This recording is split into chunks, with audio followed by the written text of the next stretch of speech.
What is your name? My name is Jane Benedicto. How old are you? I am 29 years old. When was your birth date? November 24, 1989. What is your marital status? Married. Married. So what is your height and your weight? My height is 143 centimeter and my weight is 43 kilos. Okay. How many children do you have? I have only one son. How old is he? He is 8 years old. 8 years old. Okay. What is the occupation of your husband? My occupation of my husband is a diesel mechanic. Mechanic. Okay. So who look after your son when you come here to work? The one who look up my son is my sister-in-law. Okay. Your sister, how old is she? How old is your sister? She is 32 years old. Oh, she is 32 years old. So did you ask permission to your sister and to your husband that you will come here to work? Before I decide to go abroad again, ma'am, I asked permission to them that I will apply again, and they said it's okay. So For they my son's future. So they agree that they will look after your son, that your sister-in-law look or taking care of your son. Yes, ma'am. Okay. What is your educational level? High school graduate. High school here. Can you please stand up and put your hands up? Okay, now you can sit down.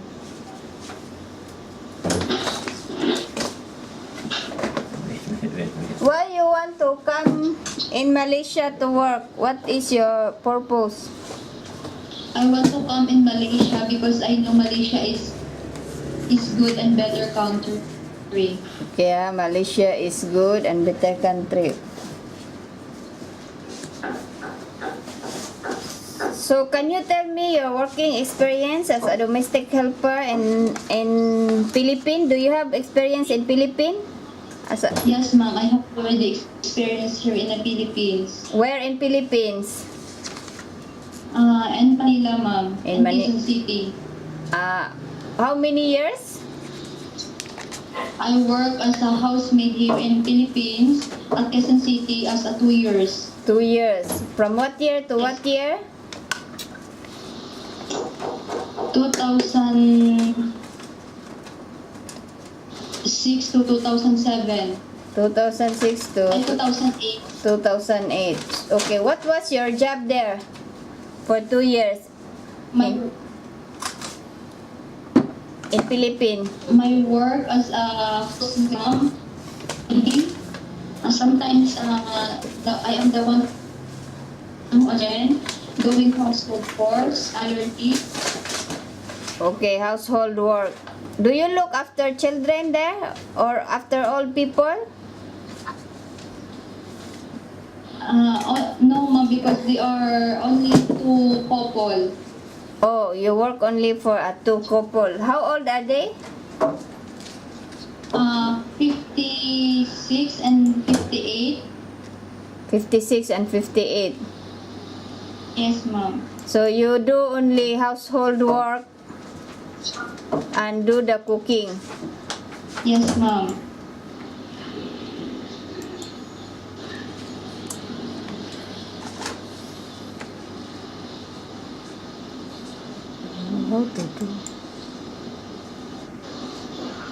How about in overseas? Do you have experience? Yes, ma'am. I have already experienced overseas at Qatar as a cleaner. Okay, as a cleaner. For how long? I stay at Qatar as 1 year. From what year to what year? I start since January 2018 to 2019. 2018 to 2019. So you went there as a cleaner sector Yes, for ma'am. 1 year. So what was your job there? What are your experience in Qatar? My work experience at Qatar as are cleaning, cooking, take care of children, playing them, Okay, and doing cleaning, household works. cleaning, cooking. So your experience there, mostly you look after children or look after old people? Yes, children, Children, okay. How old are the children? 5 and 7 years old. Oh, 5 and 7 years old. So what was your job for these two children? My job for the two children is feeding them, sent to the school, playing. Okay, play with them. Yes, madam. How about, do you cook for them? Yes, ma'am, I cook for them. How about the shower and the change clothing? Yes, I am also the one who taught them shower. Okay, you bring them to shower, change their clothing, prepare their things in school. Yes, And ma'am. then you bring them to school? Every morning, their parents send them to the school, and then when the class off, I am the one who take them in the school. Oh, in the class off, you go there and bring back the children to the house. Yes, ma'am. Okay. If we find you employer, the same job, look after children and the kids go to school, do you think you can do the job? Yes, ma'am, I can. You can, or let's say the children is around 3 years old or 4 years old and you need to taking care of her. It's the same job. You cook for her, feed her, shower for her, change clothing, play with her, comfort her, love her. Do you think you can do the job? Yes, ma'am, I can do. Do you like children? Do you love Yes. children? Yes, ma'am. You love children, huh? Then what else your experience there as a cleaner for 1 year? Only household work. The rest household work. Yes, ma'am. Okay, so but you have experience. How about look after baby? Do you have experience look after a baby? No, ma'am, but I'm willing because since birth, I am the one who take care of my son. Oh, you got experience on your own son. Yes, ma'am. So are you the one who taking care of your son when he is a baby? Yes, ma'am. Yes. So how you take care a baby? I take care of him by feeding, changing diaper, taking shower, feeding. Okay. Change diaper, clothing, shower. So you know you have experience because you have own baby. So can you look after a baby? Yes, ma'am. So your experience is look after a baby and a children. How about look after old people? Do you have experience? No, ma'am, but I'm willing to learn. No, but you're willing to learn, Yes, ma'am. It's the same job if you look after old people. You cook Yes, for ma'am. them, help them, talk to them. When they walk, you hold them so that they will not fall down.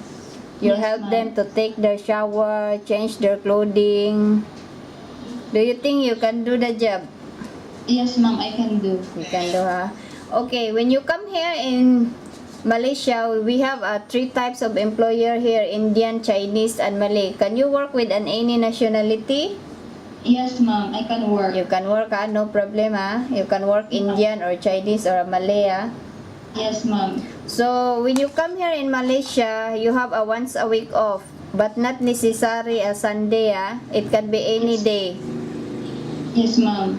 But some of the employer, they are very busy and they ask you to work on your off day. But they will pay you. Are you agree on that? Yes, ma'am. It's okay, ma'am. It's okay. And some of the employer, since when you come here and you are new here, they don't allow you to go out on your off day because you don't know the place yet after you get lost. Yes, ma'am. Can you have a off and stay in your room It's on your okay, off ma'am. day and have a rest there inside your room? It's okay, ma'am. It's okay because when you are new here, you must to build up a trust first to the employer, okay? Because the employer don't know you yet. Yes, ma'am. You understand? You must to understand also the side of the employer, and it's for Yes, your own safety. Yes, ma'am. So when you come here, you can bring your handphone, okay, to contact your family in the Philippines. Yes, ma'am. But strictly not allowed to use the handphone during working time. You can use your phone after work, okay? Yes, ma'am. And some of the employer, when you are new here, they don't allow you to have your phone on your side. Some of the employer, they take your phone on the daytime and they give you your phone after work at night, Yes, ma'am. so that you can concentrate to your work. Yes, ma'am. And some also of the employer, they will take your phone for a few months until you build up the trust. Yes, ma'am. Are you agree on that? Are you okay on that? Yes, ma'am. It's okay, ma'am. It's okay, You must to Yes, ma'am. you must to build up the trust. The trust is the most important, okay?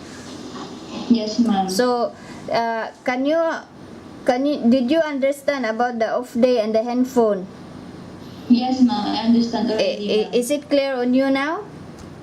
Yes, ma'am. Yes, It's clear. So, do you know how long is your contract in Malaysia? Yes, ma'am. 2 years. Yes, 2 years. And I want you to read these 3 alphabet. Rona Jane Benedicto. The 3 alphabet you. RJB. Yeah, RJB. Try to remember because after a while I will ask you again. Okay, ma'am. Okay, when you come here, your contract is 2 years. Okay? Yes, ma'am. Can you promise me that you will finish your 2 years contract? Yes, ma'am. I can promise that I will finish my 2 years contract. Promise, You. Yes, And ma'am. when you are happy and your employer happy with you, are you willing to extend for more than 2 years? Yes, ma'am. Sure, ma'am. Yes, you're willing, if you are happy Yes. here. So if let's say if the employer have a pets in the house, do you mind to look after pets? A dog Yes, or ma'am. Sure. a cat? Sure, ma'am. I can take care of. You can, no problem for you. Do you have a pets in your house? Yes, ma'am. What pet do you have? Dog. Okay, dog. So no problem for you, the pets, How about hand washing? Do you know how to do hand washing? Yes, ma'am. I know hand washing. You know, How about cleaning, mopping, sweeping, clean the tables? Do you know all that household work? Yes. Yes, ma'am. I know already, ma'am. You know, because you have the experience in Philippines and in Qatar, like, right? Yes. Do you like cooking? Yes, ma'am. What food you know how to cook? Only Filipino food, ma'am. Philippine. How about Qatar food? And my client, before I cook, my last client, I cook only Filipino food, but they eat also, ma'am. Oh, they eat also Filipino food. So let's say if the employer teach you how to cook, are you willing to learn? Yes, ma'am. I'm willing to learn. Or let's say the employer give you a recipe book. Can you cook through the recipe book? Yes, ma'am. I'm willing. Yes, you're willing, You just follow the instruction and the recipe book and you can manage how to cook the recipe. Yes, ma'am. So, do you have any friends or relatives in Malaysia?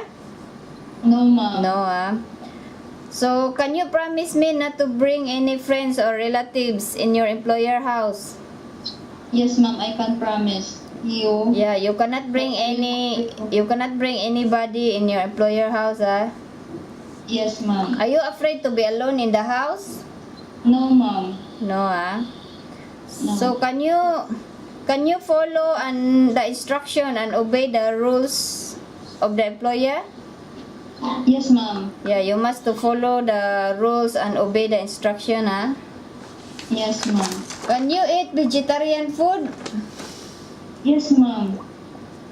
Do you know how to use electrical appliances? Yes, ma'am. I know how to use electrical appliances in the house. Yeah, you know, but if you don't know how to operate, you can ask the mom and the mom will teach you, okay? Okay, ma'am. Are you afraid of the height? Sorry, ma'am. Are you afraid of the height as a small ladle? No, ma'am. No, So I want you to do a bit of mathematics. You read an answer. 109 plus 109 is equivalent to How much? 218.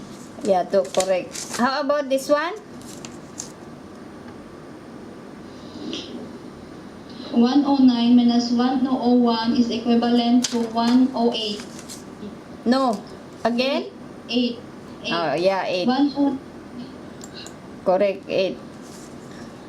So, do you have any... okay, let's say if I am the employer here, what will you tell me so that I will select you?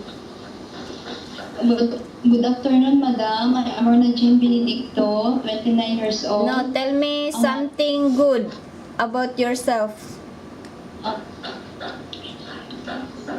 I'm Rona Jane Benedicto. I am 29. I worked before in Qatar as 1 year and Yeah, that one I already know. I want something good, like you are honest or you are lazy or you want to, are you responsible or what? I want something good. Hello, ma'am. Good afternoon. I am Rona Jane Benedicto. I am honest, Okay. hardworking, patient, Hardworking, patient, what else? and responsible person. Okay, you must to be responsible, Yes, ma'am. So, and the most important, you must to follow also the instruction of the employer, okay? Yes, ma'am. I can do follow my employer's instruction. Obey and the also- rules. So, do you have any question, Rona Jane? No, ma'am. No. So, can you tell me the 3 letters that I show you? RJB. Yeah, RJB. Okay, I think that's all, Rona. Okay, ma'am. Thank you, ma'am. Thank you so much. So, you mentally prepare to come and work, and don't change your mind. Yes, ma'am. Sure. Because we will try to find you an employer. You must to be mentally prepared, okay? Okay, ma'am. Sure, ma'am. Okay, thank you so ma'am. much. Okay, ma'am.